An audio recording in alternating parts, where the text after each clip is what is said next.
ঘুটঘুটে অন্ধকারের রাতে যখন সূর্য উকি দেয় তখন কি হয়? গোটা এলাকা সত্য মিথ্যার পার্থক্যকারী হিসেবে দিয়েছেন।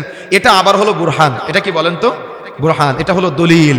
তার মানে দুনিয়াতে এক কাঠা জমি কেনার জন্য দাগ নম্বর, খতিয়ান নম্বর, পরচা নম্বর কোথায় কি আছে সব খুঁজে বের করেন না? তো যাকে সব থেকে ছোট জান্নাত দেওয়া হবে তার জান্নাত কত বড়? গোটা পৃথিবীর মতো 10টা পৃথিবী একসাথে করলে যত বড় হয় তার জান্নাত হবে তত বড়। সুবহানাল্লাহ। তো আপনি এত বড় জান্নাত নেবেন, তার জন্য দলিল খুঁজতে হবে না?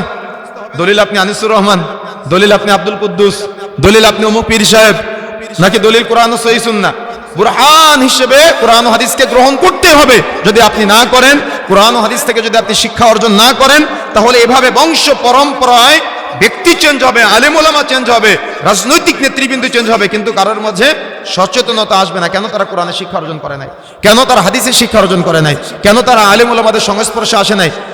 এই জন্য প্রিয় বন্ধুরা, আসলে যে অপরাধ করে, অপরাধ করার সময় তার হৃদয়ে কিন্তু ভয় থাকে, ভয় আনচান আনচান করে। যদি আমার অপরাধটা বলে ফেলে, যদি আমার অপরাধটা মানুষের সামনে পাবলিশ হয়ে যায়। কিন্তু দুনিয়াতে তো আমার আপনার অভ্যাস কি আজকে মানুষের পাপ মানুষকে বলে বেড়ানো। তো কিয়ামতের মাঠে আল্লাহ সুবহানাহু ওয়া তাআলা কি ছাড় দিবে? কিয়ামতের মাঠে ছাড় দিবেন। এই জন্য দুনিয়াতে আমাকে আপনাকে সতর্ক হতে হবে, দুনিয়াতে আমাকে আপনাকে সাবধান হতে হবে, দুনিয়াতে আমাকে আপনাকে কোরআন থেকে দলিল হিসেবে, সত্য মিথ্যার পার্থক্যকারী হিসেবে, হুদাই হিসেবে, কোরআনকে নূর হিসেবে মানতে হবে। নূর কেমন জানেন? নূরটা হলো আলো। ঘুটঘুটে অন্ধকারের রাত, ভালো করে বুঝেন, ঘুটঘুটে অন্ধকারের রাতে যখন সূর্য উকি দেয় তখন কি হয়? গোটা এলাকা আলোকিত হয়ে যায়। তো আপনার পরিবারটা যদি অন্ধকারাচ্ছন্ন থাকে, আমি নিজে যদি অন্ধকারে হাবুডুবু খেতে থাকি, আপনি আপনার সমাজকে যদি দেখি তারা অন্ধকারাচ্ছন্ন হয়ে আছে, তাহলে আমাকে আপনাকে ওই সময় কোরআন হাদিসকে নূর হিসেবে গ্রহণ করতে হবে, বা কোরআন হাদিসকে নূর হিসেবে মানুষের কাছে প্রচার করতে হবে। যেমন আজকের এই দাওয়াত সেন্টার, কোরআন হাদিসের প্রচার প্রসার, আল্লাহ রাব্বুল আলামিনের সন্তুষ্টি অর্জন ছাড়া আমাদের কোনো স্বার্থ আছে দুনিয়াবি? কোনো স্বার্থ নাই। যারা আয়োজন করেছেন কোনো স্বার্থ আছে? স্বার্থ নাই। তো কোরআনকে প্রচারের জন্য আমাকে আপনাকে কোরআনকে আগে কি মানতে হবে বলেন তো? নূর মানতে হবে। কোরআন কি? নূর, অর্থাৎ আলো। কোরআনটা হলো আলো। এই যেমন ঘুটঘুটে অন্ধকার রজনীটা সূর্য উদিত হওয়ার সাথে সাথে, সুবহে সাদিকের সাথে সাথে আলোয় আলোকিত হয়ে যায়।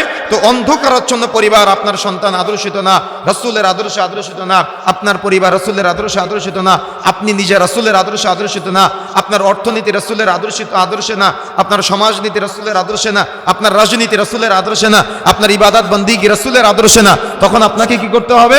তখন কোরআনকে নূর হিসেবে গ্রহণ করতে হবে, আলো হিসেবে গ্রহণ করতে হবে। এই অন্ধকারাচ্ছন্ন সমাজটাকে, অন্ধকারাচ্ছন্ন পরিবারকে যখন আমরা নিজেরা অন্ধকারের মধ্যে হাবুডুবু খাবো, তখন আমাকে আপনাকে পরিত্রাণের জন্য নূর, কোরআনকে নূর হিসেবে গ্রহণ করে আমাকে আপনাকে কোরআন ও হাদিসের দিকে আত্মসমর্পণ করতে হবে, ফিরে আসতে হবে। কথা বুঝেন না মনে হয়? বুঝতে পেরেছেন? এই জন্য কোরআনকে আরেকটা নামে নামকরণ করা যাবে, সেটা হলো হাকিম। কি বলেন তো? হাকিম। মহাজ্ঞান কোরআন মাজিদের মধ্যে লুকায়িত আছে, সেটা আমাকে আপনাকে অর্জন করতে হবে। কি করতে হবে বলেন তো? অর্জন করার প্রচেষ্টা চালাতে হবে। এটা হলো কোরআনের সাময়িক সংক্ষিপ্ত পরিচয়।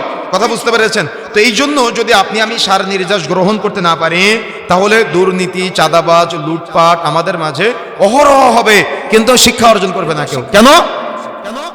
তারা শুধু ফিরাউনের নাম বলবে, তারা শুধু হামানের নাম বলবে, তারা শুধু কারুনের নাম বলবে, তারা শুধু আবু জাহালের নাম বলবে, তারা শুধু নমরুদের নাম বলবে।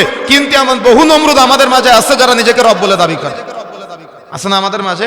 তারা সরাসরি বলতেছে না, কিন্তু পরোক্ষভাবে নিজেদেরকে এমন জায়গায় বসিয়েছে, রবের আসনে বসিয়ে দিয়েছে। নাউযুবিল্লাহ। এই জন্য আমাকে আপনাকে এখান থেকে শিক্ষা অর্জন করা দরকার, এখান থেকে আমাকে আপনাকে ইলম অর্জন করা দরকার, যে কোরআন হাদিসের সংস্পর্শে না আসলে কি ঘটতে পারে। এখন আসেন, কোরআন শিক্ষা অর্জন করা আমাদের জন্য ফরজ। কি বলেন তো? ফরজ। কিন্তু আমরা কতটুকু চেষ্টা করি, আমরা কতটুকু প্রচেষ্টা চালাই? এই দাওয়াত সেন্টার যারা চালাচ্ছেন, আমি কর্তৃপক্ষকে জানাতে চাই, আজকে আবেদন করতে চাই এখান থেকে, সেটা হলো প্রত্যেক সপ্তাহে অন্তত একদিন কোরআন শিক্ষার একটা আসর তৈরি করা। এখানে